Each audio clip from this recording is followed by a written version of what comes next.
Il pouvait regarder un Messerschmitt en face, pas dans un rapport, pas dans une promesse de ministère, mais dans le ciel. Le Devoitine D520 était le chasseur que les pilotes attendaient. Rapide, net, armé d'un canon de 20 mm, capable de rendre le combat possible. Mais lorsqu'il arrive sur les terrains de mai 1940, la France n'attend plus un avion miracle. Elle cherche comment ne pas s'effondrer.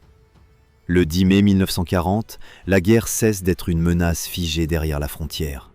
Les moteurs allemands couvrent les routes, les ponts deviennent des objectifs, les aérodromes des cibles, et dans les états-majors, les cartes changent plus vite que les ordres. Dans les escadrilles, on ne demande plus si l'alerte va tomber, mais combien de minutes il restera avant le prochain décollage. C'est dans cette atmosphère que le Devoitine apparaît. Pas comme une parade, comme un avion neuf, encore rare, qu'on pousse sur le terrain avec cette prudence nerveuse réservée aux choses attendues trop longtemps. Les hommes le regardent en silence. Sa ligne est plus fine que celle de beaucoup de chasseurs français déjà en service. Train rentrant, cabine fermée, radiateur sous le ventre, nez tendu par le moteur Hispano-Suiza, tout annonce un appareil d'une autre génération. Pour un pilote qui a passé des mois à entendre que la Luftwaffe avait l'initiative, ce détail compte. Il ne monte pas seulement dans un cockpit, il monte dans une possibilité. Devant lui, il y a un collimateur, une verrière qui l'isole du vent, et surtout cette promesse mécanique. Un canon Hispano-Suiza HS-404 de 20 mm tirant dans l'axe, épaulé par 4 mitrailleuses de 7,5 mm dans les ailes. Pour la première fois, beaucoup sentent que si un Bf-109 descend dans leur secteur, ils ne seront pas condamnés à subir. Le D520 ne ressemble pas à un avion né trop tard quand on le voit de près. Il a la tension d'un outil juste. Son moteur Hispano-Suiza 12Y45 développe environ 920 chevaux. Sa vitesse maximale tourne autour de 540 km/h, avec un plafond pratique de plus de 11 000 mètres. Sur le papier, il n'écrase pas le Messerschmitt Bf-109E, mais il réduit l'écart. Il donne de la tenue en virage, une bonne stabilité de tir, une cellule saine, un armement sérieux. Et dans une campagne où chaque minute compte, réduire l'écart peut décider qui rentre au terrain. Sur les pistes pourtant, personne ne confond espoir et victoire. Un chasseur moderne n'a de valeur stratégique que s'il existe en nombre, avec des pièces, des munitions, des pilotes formés, des radios et des terrains utilisables. En mai 1940, tout manque de temps. Les Devoitines arrivent par petits lots, avec des équipages qui doivent apprendre vite, trop vite. On lit les consignes entre deux alertes, pendant que les nouvelles du front deviennent plus sombres d'heure en heure. C'est là que commence la vraie tragédie de cet avion. Ce n'est pas un mauvais chasseur, ce n'est pas une curiosité dépassée avant de naître. Au contraire, il arrive avec ce dont l'armée de l'air avait besoin, une machine capable d'entrer dans le combat moderne sans rougir. Mais il arrive au moment où le combat moderne a déjà choisi son rythme. Les Allemands ne laissent pas le temps aux Français de se réorganiser autour d'un nouveau chasseur. Ils frappent, déplacent, débordent, puis frappent encore. L'industrie peut accélérer, mais elle ne peut pas remonter le calendrier. Imaginez un terrain français à la mi-mai. Une rangée de D520 attend au bord de la piste. Les mécanos vérifient les armes, essuient l'huile, crient des instructions que le vent emporte. Plus loin, un pilote ajuste ses gants. Il sait que l'avion sous lui est le meilleur qu'on ait pu lui donner. Il sait aussi qu'il arrive peut-être après la bataille décisive, pas avant. On grimpe, on s'attache, on lance le moteur. Mais cette pensée reste dans le regard. Dans les premières missions, le D520 donne pourtant ce que ses pilotes espéraient, une chance. Une chance d'accrocher un appareil allemand, de tenir un virage, de tirer avec précision, de rentrer en sachant que l'ennemi n'était pas invincible. Cette nuance est essentielle. En 1940, la défaite française ne vient pas d'une absence totale de courage, ni d'un désert d'ingénieurs compétents. Elle vient aussi d'un décalage brutal entre ce que la France savait produire et ce qu'elle avait sur les terrains quand la guerre s'est refermée sur elle. Le Devoitine devient alors un paradoxe volant. Dans le ciel, il prouve que la France pouvait concevoir un chasseur sérieux. Au sol, son faible nombre rappelle que concevoir ne suffit pas. Il faut produire, livrer, former, maintenir, coordonner. La Luftwaffe, elle, n'attend pas que l'adversaire soit prêt. Elle impose son rythme. Alors, il décolle.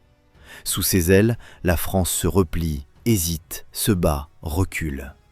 Devant lui, le Messerschmitt n'est plus une rumeur allemande, c'est une silhouette qui grossit dans le pare-brise. Pour la première fois, le pilote français a peut-être l'avion qu'il fallait.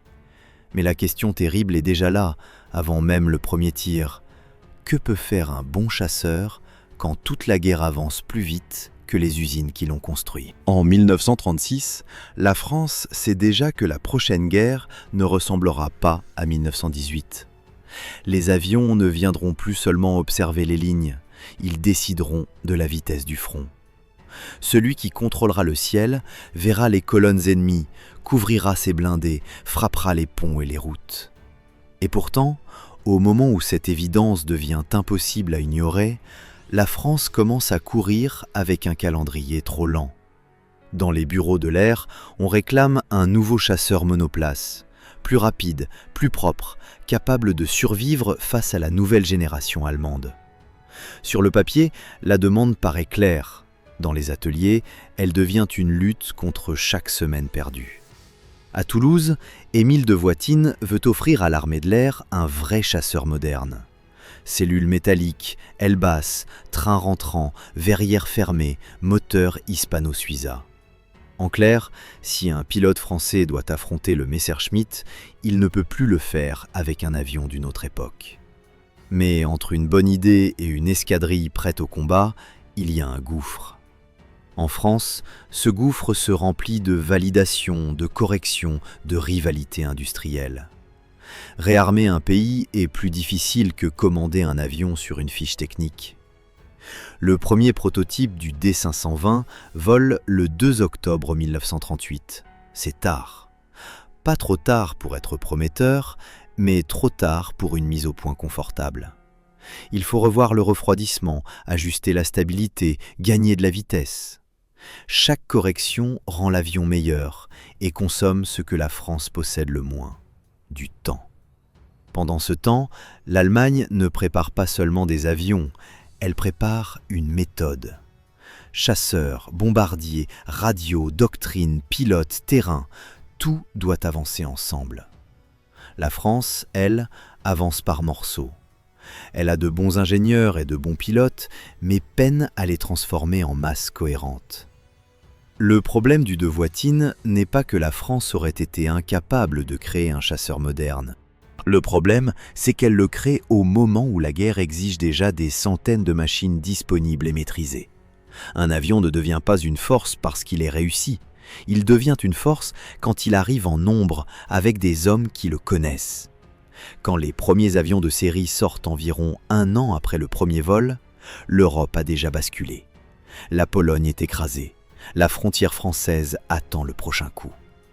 Dans les groupes de chasse, l'arrivée d'un nouveau modèle n'est pas une fête, c'est une course de rattrapage. On découvre les procédures, les réactions de l'avion, l'armement, les faiblesses. Et au fond du hangar, une question reste suspendue. Aurons-nous le temps ?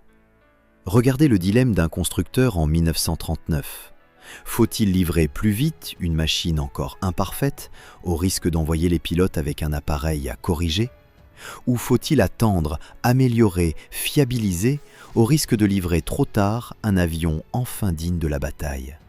Et vous, à leur place, qu'auriez-vous choisi ? La vitesse de production ou la perfection technique ? Écrivez-le en commentaire, parce que dans cette histoire, la bonne réponse n'existe peut-être pas. Le de Voitine cherche un équilibre impossible. Il doit être moderne sans devenir trop complexe, armé sans perdre trop de performance, stable sans devenir lourd.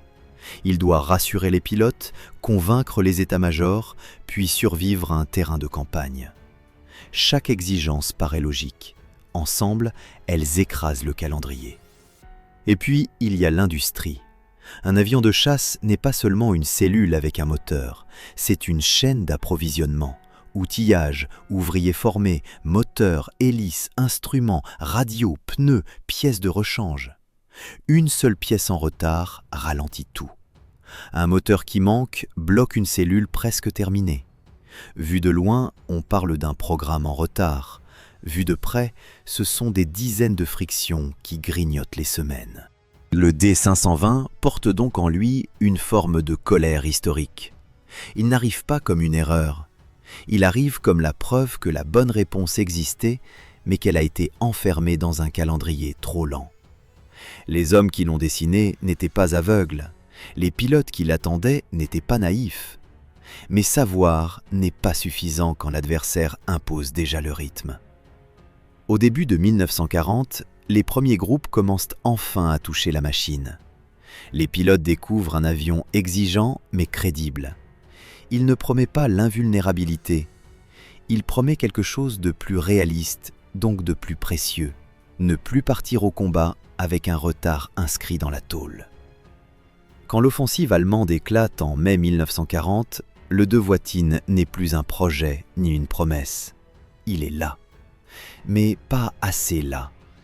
Trop peu d'avions, trop peu de temps, trop peu d'unités entièrement prêtes. Le chasseur que la France aurait voulu placer au centre de sa défense arrive au moment exact où la défense se fissure. Le D520 n'est pas un symbole d'incapacité, c'est un symbole de décalage.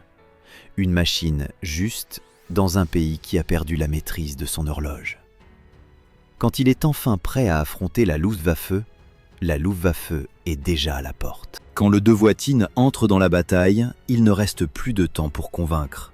La France ne peut plus se permettre les rapports, les essais, les promesses. Il faut décoller, trouver l'ennemi, tirer, survivre, revenir si la piste existe encore.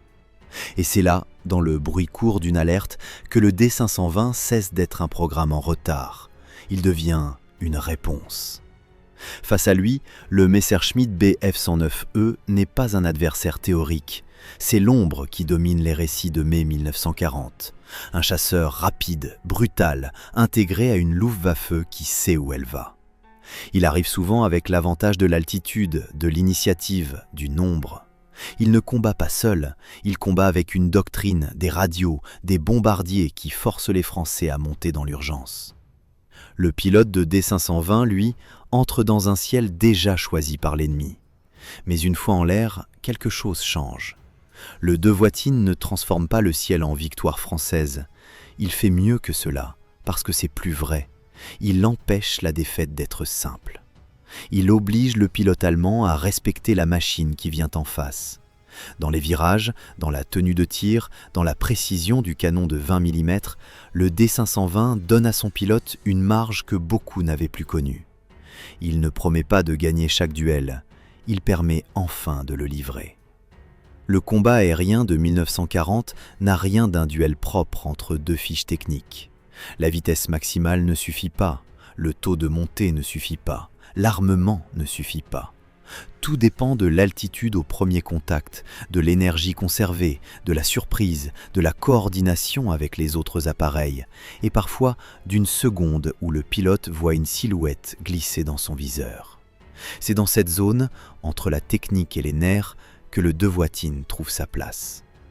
Un pilote français qui serre son harnais dans un D520 ne part pas avec l'illusion d'être intouchable. Il sait que le Bf 109E peut être plus rapide dans certaines conditions. Il sait que les Allemands arrivent souvent mieux coordonnés. Mais il sait aussi que son avion répond, qu'il peut virer, placer son nez au bon moment et lâcher une rafale qui compte. Cette confiance-là se mesure dans la manière dont un homme ose rester dans le combat une seconde de plus. C'est là que le récit change.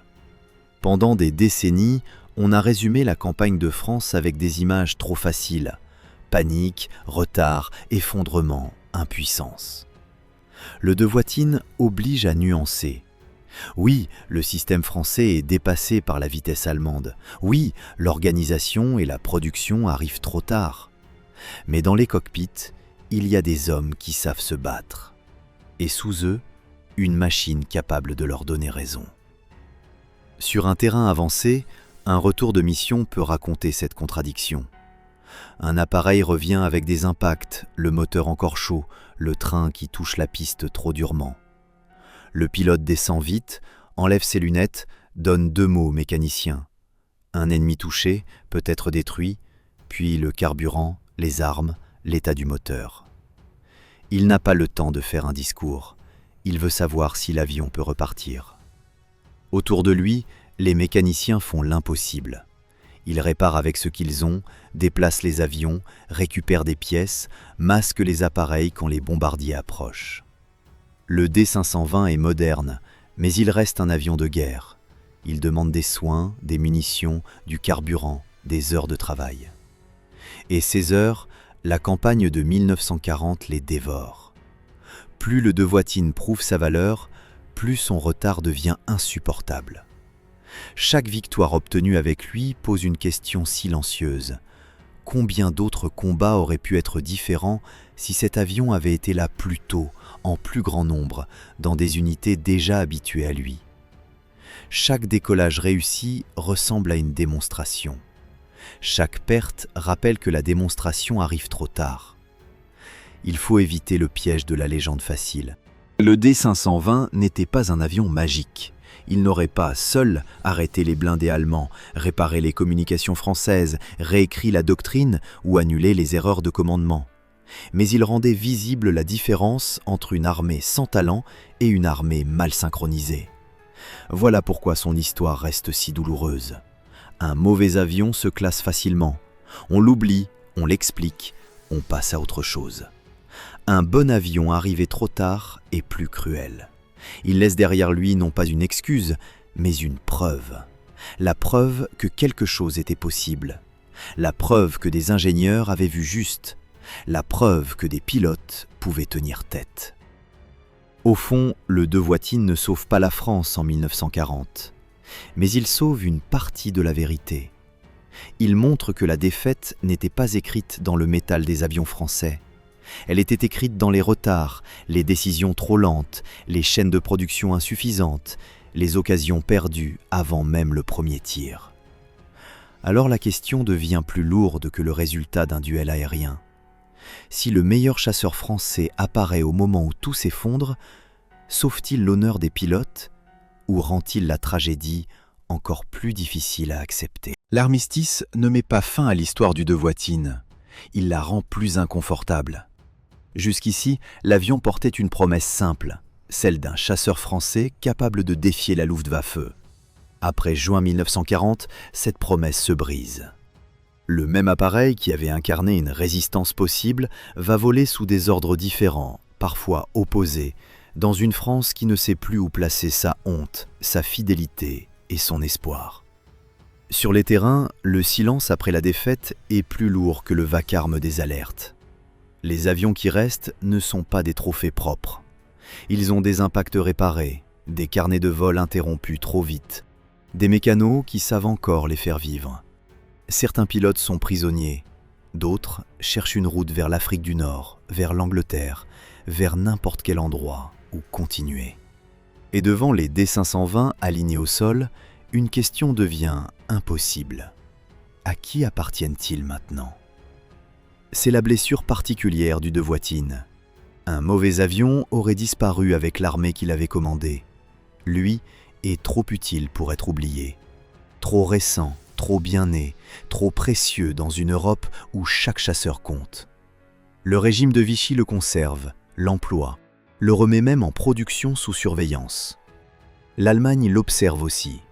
Dans la logique froide de l'occupation, un avion vaincu mais performant n'est pas un symbole, c'est une ressource. Alors le D-520 quitte la légende pure du mois de mai. Il entre dans les zones grises. Des appareils partent vers l'Afrique du Nord, d'autres servent dans l'aviation de Vichy. Certains sont saisis par les Allemands après l'invasion de la zone dite libre en novembre 1942. D'autres finissent comme avions d'entraînement ou sont transférés à des aviers de l'Axe. Le même profil élégant, le même radiateur ventral, le même canon dans l'axe, mais plus la même histoire peinte sur la dérive. On aimerait qu'un avion ait un camp simple, qu'un appareil né pour défendre la France reste toujours du côté le plus clair de la mémoire, Mais la guerre ne respecte pas ce confort. Elle récupère les machines, les pilotes, les stocks de pièces, les hangars. Elle transforme un chasseur national en outil disponible. Et le Devoitine, parce qu'il était bon, connaît cette seconde vie trouble. Au Levant, en Afrique du Nord, dans les écoles de chasse, son nom ne signifie plus seulement le meilleur chasseur français de 1940, il signifie aussi l'éclatement du pays. Un pilote peut monter dans un D520 avec la sensation de voler dans ce que la France a produit de plus sérieux, tout en sachant que le drapeau, la mission et l'ennemi ne sont plus aussi évidents qu'en mai. C'est là que l'histoire devient humaine. Dans un avion, il y a la technique, le moteur, les longerons, les armes, le train. Mais autour de lui, il y a des hommes qui doivent choisir, obéir, attendre, se taire ou partir. Certains pensent sauver ce qui peut l'être, certains croient respecter un serment, certains cherchent seulement à continuer à voler. D'autres refusent que l'armistice devienne une fin et cherchent une autre France, plus lointaine, plus risquée. Quand les forces allemandes s'emparent de nombreux Devoitines, la logique est implacable.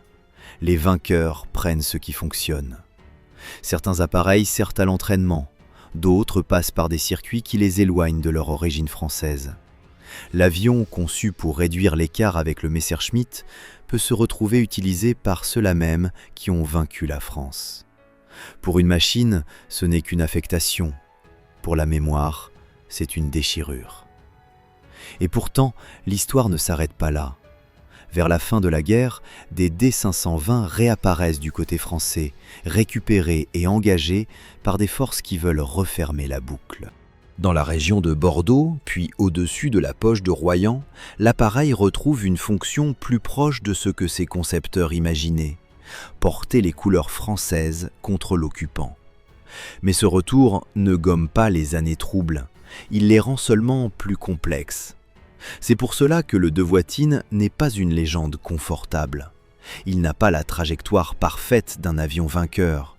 Il est né pour affronter l'invasion, arrivé trop tard, puis capturé par les fractures de son propre pays. Il a servi là où l'histoire l'a poussé, parfois avec honneur, parfois dans des circonstances que personne ne peut raconter sans gêne. Sa beauté technique reste intacte. Sa silhouette reste celle d'un chasseur réussi, mais sa biographie porte les traces d'une France coupée en deux.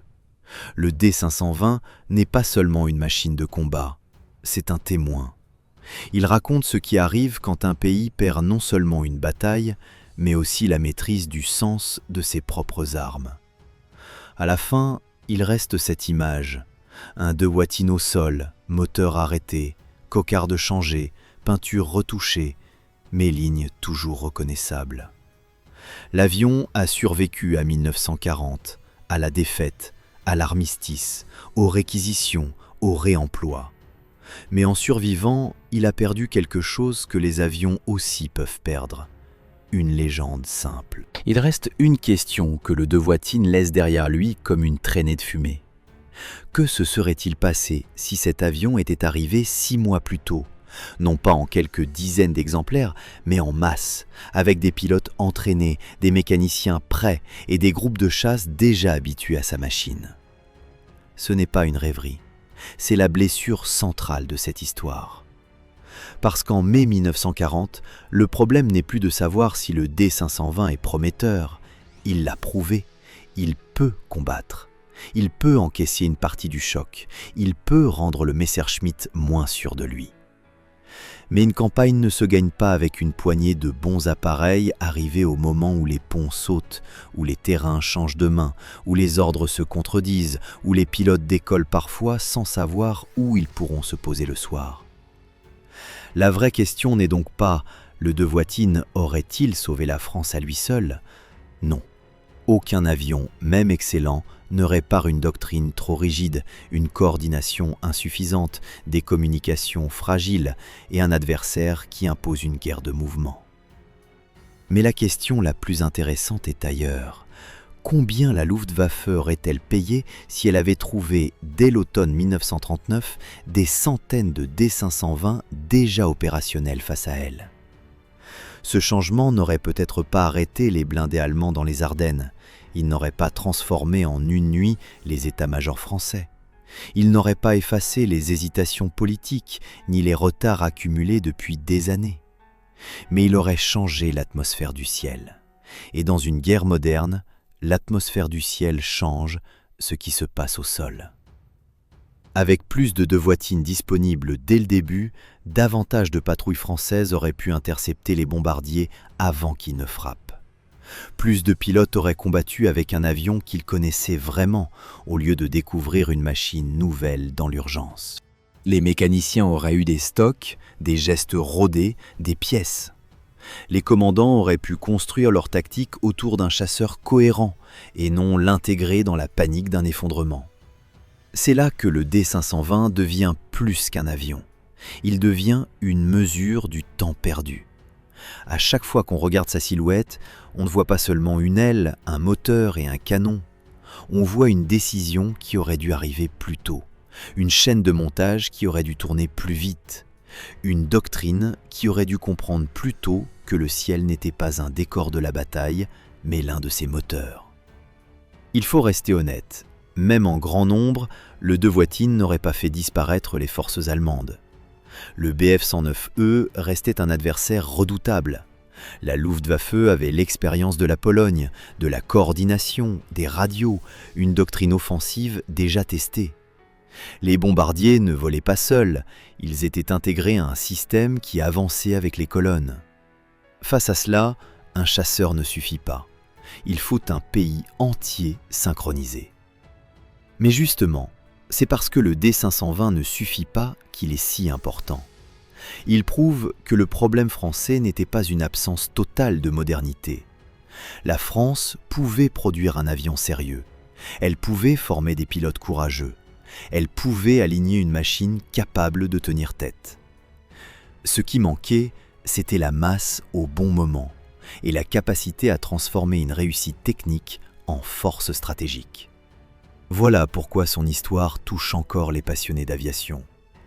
Le Devoitine n'est pas seulement l'avion qui a perdu, c'est l'avion qui pose une question désagréable. Combien de défaites naissent non pas d'un manque de talent, mais d'un talent livré trop tard? Combien d'ingénieurs ont raison trop lentement?